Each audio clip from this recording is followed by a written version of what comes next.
అదే RTV app వార్తల్ని క్షణాల్లో చదివే అవకాశం ఉంటుంది. ఒక న్యూస్ పేపర్, ఒక టెలివిజన్ ఛానల్ మీ చేతుల్లో ఎప్పుడూ ఉంటాయి. ఓటీవీ ప్రభుత్వం ఏర్పాటైన తర్వాత విద్యారంగంలో ఎటువంటి మార్పులు లేవండి. ఈ రోజు ఎస్ఎఫ్ఐ సంబంధించిన నాయకులు అలాగే స్టూడెంట్స్ యూనియన్ అంతా కూడా ఈ రోజు రోడ్డెక్కిన ఉన్న పరిస్థితి కనిపిస్తుంది. ఇదే క్రమంలోనే విజయనగరం జిల్లాకు సంబంధించినటువంటి స్టూడెంట్స్ అంతా కూడా సుమారు 2 కిలోమీటర్ల వరకు కూడా అంటే ఆర్టీసీ కాంప్లెక్స్ నుంచి కలెక్టరేట్ వరకు కూడా ఒక భారీ ర్యాలీ రూపంలో వెళ్తున్న నేపథ్యం కూడా కనిపిస్తుంది. ఇదే క్రమంలో అసలు ఎందుకు ఇంత భారీ ర్యాలీ చేపడుతున్నారు, అసలు ఏం చేయాలి, ప్రభుత్వం నుంచి కావాల్సింది అండి మరిన్ని చెప్పండి. ప్రధాన మీ డిమాండ్స్ ఏంటి, ఏం కావాలి? మేము పేద మధ్యతరగతి కుటుంబాల నుంచి వచ్చాము. అలాంటప్పుడు మేము చదువుకోవడానికి ప్రభుత్వ డిగ్రీ కళాశాల కూడా సొంత భవనం లేని పరిస్థితి. సరే భవనం లేదు కదా అని చెప్పి స్కాలర్షిప్ వస్తుందని చెప్పి ప్రైవేట్ కాలేజ్లో జాయిన్ చేస్తే మేము ఇప్పటికి జాయిన్ అయ్యి 2 సంవత్సరాలు అవుతుంది, కానీ 2 సంవత్సరాల్లో ₹1 కూడా మాకు స్కాలర్షిప్ రాని పరిస్థితి. ఇలాగ అయితే మేము వేరే కాలేజీలతో ఎలా పోటీ పడతాము? మా కాలేజీలో ఫీజు ఒత్తిడి ఉంటుంది. ఆ ఫీజు ఒత్తిడి మా మీదకి వస్తే మీరు ఫీజు కట్టండి అంటే మేము ఆ ఒత్తిడితో సరిగ్గా చదవలేకపోతున్నాం. సరిగ్గా చదవకపోతే మాకు ర్యాంకులు రావడం ఎలాగా? ఇదే కాకుండా కూటమి ప్రభుత్వం అధికారంలోకి రాకముందు వసతి దీవెన ఇస్తామని చెప్పారు. వసతి దీవెన అంటే మాకు ఇప్పటి వరకు ₹1 కూడా పడలేదు. ఇప్పుడు కూటమి ప్రభుత్వం వచ్చి సంవత్సరంన్నర పైగానే అయిపోతుంది. ఇలా చేయకపోవడం వల్ల మా స్టూడెంట్ ఎంతో నష్టపడుతున్నారు. కాబట్టి మాకు విద్యా దీవెన వసతి దీవెన అవి కల్పించాలని చెప్పి, ఇంకా యూనివర్సిటీ స్థాయిలో టీచర్లు రావాలని చెప్పి, హాస్టల్కి మెస్ ఛార్జీలు పెంచాలని చెప్పి మేము డిమాండ్ చేస్తున్నాము. మిడిల్ క్లాస్ నుంచి వచ్చాము. మిడిల్ క్లాస్ నుంచి వచ్చి గవర్నమెంట్ కాలేజీలు లేక ప్రైవేట్ కాలేజీలో జాయిన్ అయ్యి చదువుకుంటాం.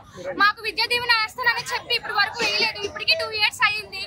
ఇలా వేయకపోతే మేము ఎలా చదువుకుంటాం? మాకు ఫీజులు ఎవరు కడతారు? ఇంకా మేమే ఇక్కడ లోకల్ నుంచి వచ్చిన వాళ్ళు మేమే ఇక్కడ ఇలాగుంటే ఎక్కడెక్కడి నుంచో వచ్చి హాస్టల్స్ లో జాయిన్ అయ్యి మెస్ ఫీజు అది ఇది అంటూ కాలేజ్కి వచ్చి చదువుకున్న వాళ్ళకి ఫీజు ఇలా స్కాలర్షిప్ వేయకపోతే వాళ్ళు ఎలా చదువుకుంటారు? మీకు స్కాలర్షిప్ వేయకపోతే మేము కాలేజ్కి వెళ్ళి ఎలా ఫీజు కడతాం? వాళ్ళు ఫీజు కట్టట్లేదు అంటే మేము ఎలా అంటే ఫీజు ఎలా కడతాం? మేము చదువుకోవడానికి చాలా ఇబ్బంది అవుతుంది. ఇప్పుడు 2 సంవత్సరాలు అవుతుంది. ఇప్పటికి వచ్చి ₹1 కూడా మాకు వేయలేదు. ఇట్లా వేయకపోతే మాకు ఎలా అవుతుంది? మేము ఎలా కడతాము? మా పేరెంట్స్ ఎలా మమ్మల్ని చదివిస్తారు?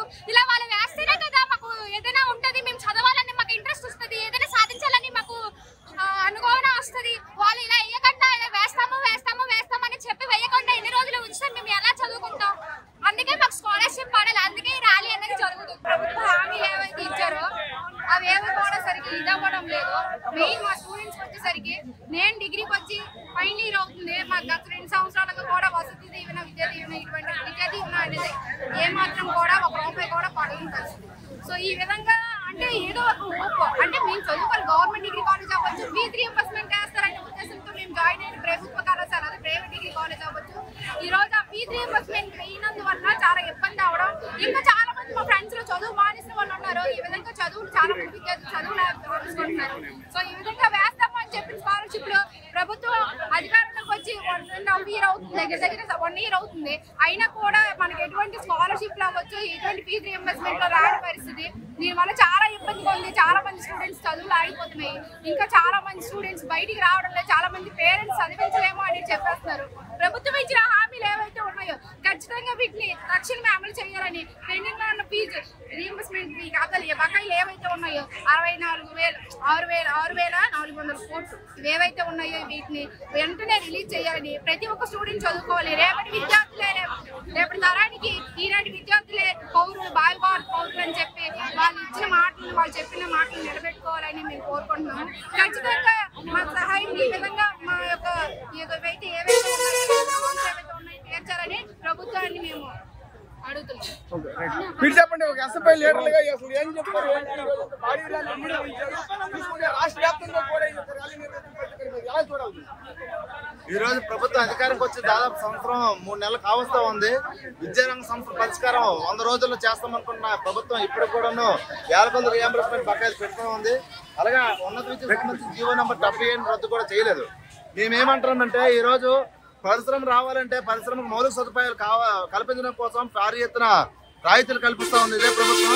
అలా విద్యారంగం, వైద్య రంగం కావాలన్నా కూడా దానికి కనీసమైన మౌలిక వసతులు కల్పించాలి. అందులో భాగంగానే రీయింబర్స్మెంట్ పేద విద్యార్థులకు, అలాగే గవర్నమెంట్ కాలేజీలు, అలాగే జీవో నెంబర్ 77 రద్దు చేస్తే ఉన్నత విద్య అభివృద్ధి అవుతుంది. అలాగే ఈ రాష్ట్రం కూడా అభివృద్ధి అవుతుంది.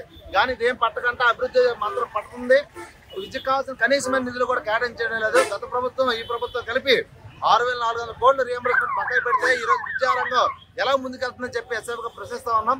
దాంతో పాటు ఈ జిల్లాలో ప్రభుత్వ డిగ్రీ కళాశాలలో ఏర్పడి దాదాపు 6 సంవత్సరాలు అవుతుంది. ఇప్పటికీ కూడాను కనీసం సొంత బిల్డింగ్లు కూడా లేని పరిస్థితుల్లో ఉన్నాయి. కాబట్టి తక్షణమే ఈ డిగ్రీ కాలేజ్ సొంత బిల్డింగ్లు కట్టాలని, అలాగే పెండింగ్లను రీఎంబర్స్మెంట్ 6,400 కోట్లు రిలీజ్ చేయాలని, అలాగే జిల్లాలో సంక్షేమ పరిస్థితి వచ్చింది, అధ్వానంగా ఉంది, ఎవరు అడిగే పరిస్థితి కూడా లేకుండా పోతా ఉంది. కనీసం ప్రభుత్వం సంక్షేమ హాస్టల్పై దృష్టి పెట్టి తక్షణం సొంత బిల్డింగ్లు కట్టాలి. అలాగే మెస్ బిల్లులు కూడా చాలా 1600 ఎటుక సరిపోక ఈరోజు విద్యార్థులు అద్దాకలతో ఉండే పరిస్థితి ఉంది.